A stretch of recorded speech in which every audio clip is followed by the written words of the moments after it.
On va voir ce qu'il en est justement avec Jérôme Robin. Bonjour Jérôme. Bonjour. Merci de nous avoir rejoints pour vousfinancer.com, donc un des grands courtiers dans ce monde du prêt immobilier. Voilà, des taux toujours aussi bas. Tout le monde nous dit c'est donc plus que jamais une nouvelle fois le moment d'acheter.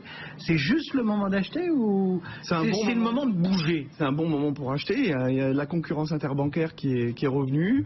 Il y a une vraie dynamique. Il y a un marché immobilier qui a été soutenu, qui a tenu pendant les périodes de crise. Et puis aujourd'hui, effectivement, les taux bas, ça donne un vrai pouvoir d'achat supplémentaire. Ce qu'on va voir juste dans les minutes qui suivent. Si on achète, c'est aussi peut-être qu'on vend, c'est ça? Oui, exactement. Et c'est donc aussi le moment de vendre? En tout cas, c'est un moment où on vend sans avoir matérialisé de perte. La plupart des gens qui ont acheté il y a moins d'une dizaine d'années vont pouvoir revendre leurs biens à minima au prix qu'ils l'ont acheté, voire avec des plus-values. Pour ceux qui ont acheté il y a 8-9 ans, certainement avec des plus-values, environ 15-20% de plus-value latente. Donc c'est un bon timing pour pouvoir voir un peu plus grand. Et c'est tout l'intérêt effectivement de en tout cas regarder le dossier, parce qu'aujourd'hui on se met des barrières par rapport à sa capacité financière qui peut-être n'a pas réellement évolué en termes de capacité de remboursement mensuel, mais le fait de la baisse des taux va générer de la capacité supplémentaire. Ça veut dire que, en gros, entre les quelques plus-values qu'on a peut-être réalisées sur le bien qu'on vend et cette baisse de taux, on a de la surface en plus. Exactement, on va pouvoir avoir, on a fait un exemple, on va avoir entre 30 et 40 mètres carrés supplémentaires, c'est-à-dire une ou deux pièces supplémentaires. Peut-être il y a un enfant de plus qui est arrivé, ou peut-être que simplement on a envie d'avoir un peu plus d'espace, un pavillon à la place d'un appartement. En tout cas, ce qu'on dit aujourd'hui aux gens, regardez. Déjà ce qui peut vous faire plaisir, et puis en fonction, nous on est là uniquement sur la partie financière, le plus dur étant de trouver son oui. Le bien de destination. Voilà, souvent après les motivations vont arriver avec le fait d'avoir trouvé, mais mathématiquement parlant, en tout cas il y a des possibilités d'ouvertes. Vous qui êtes au quotidien au contact de ce monde immobilier, de ce monde de financement immobilier, entre vendre et acheter, comment goupille-t-on au mieux une double opération, j'ai envie de dire? Alors c'est personnel. En fait, c'est vraiment quelque chose qui s'adapte à chaque individu, puisque moi, par exemple, j'ai toujours trouvé le bien d'après avant d'avoir vendu le premier. Mais on a des gens qui ont des caractères beaucoup plus prudents, beaucoup plus rationnels, qui eux veulent au préalable avoir vendu pour pouvoir acheter. Alors, face à ça, il y a des solutions, bien sûr. Le fameux crédit relais. Voilà, le prêt relais, qui a mauvaise presse. À tort ou à raison, je dirais plutôt à tort, parce qu'il y a des gens qui se sont trouvés dans des situations où ils étaient un peu contraints de vendre, ou en tout cas ils s'étaient sentis contraints de vendre, parce qu'on a quand même 2 ans la plupart du temps, entre 1 an et 2 ans pour sortir d'un prêt relais. Donc cette situation-là, elle met les gens dans une obligation, un peu comme une épée de Damoclès, en sachant que même si au terme de la période la vente s'est pas opérée, il y a quand même toujours une période transitoire. C'est pas une sanction qui tombe et le bien part pas aux enchères. Mais souvent, quand la période de vente excède 6 mois, c'est que le prix attendu du bien n'est pas au marché. Il n'y a pas de magie. Donc il faut être très vigilant, écouter l'agent immobilier qui vous conseille sur l'opération pour déterminer un prix qui soit juste, pour qu'on n'ait pas de problème de sortie.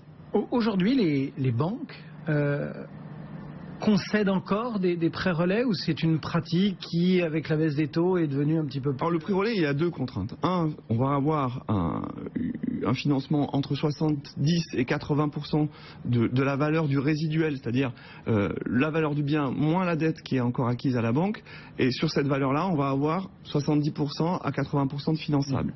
90% si vous avez un compromis de signé. Oui, j'allais dire, est-ce qu'il y a des circonstances dans lesquelles on est en odeur de sainteté auprès de sa banque? Voilà, un compromis signé, c'est un vrai plus, on sait que ça va aller dans 9 cas sur 10 au bout, donc ça va apporter un peu plus de sécurité à la banque, du coup elle va être un peu plus large.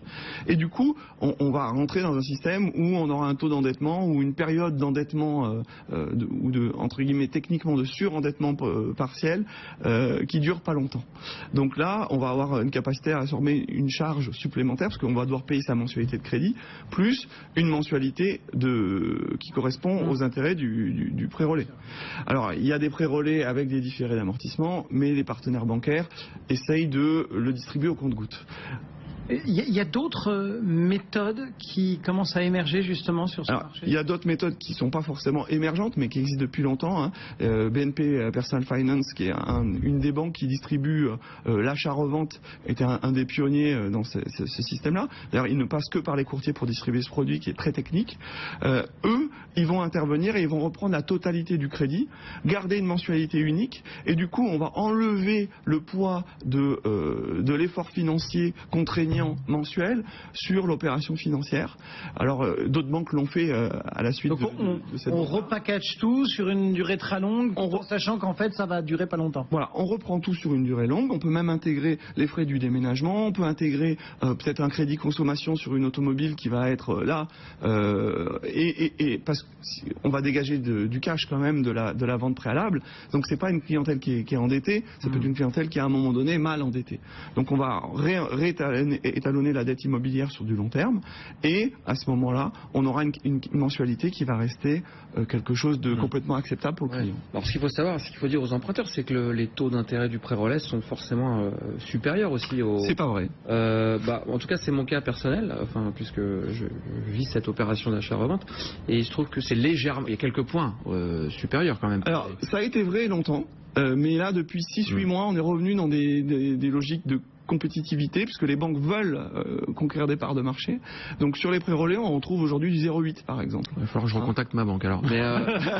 Mais effectivement, c'est une très bonne solution, puisque souvent, et ça a été mon cas en tout cas, trouver un bien à l'achat avant de revendre le sien. Certes, il y a une petite pression, on a envie de... il faut revendre son bien, on se dit quand même qu'il y a une petite pression pendant les mois qui courent. Le financement, c'est le seul obstacle pour l'emprunteur à devenir propriétaire et à aller vers son rêve. Ouais. Donc c'est vrai que on est très sensible à toute cette partie financière-là qui souvent est vécue comme un obstacle.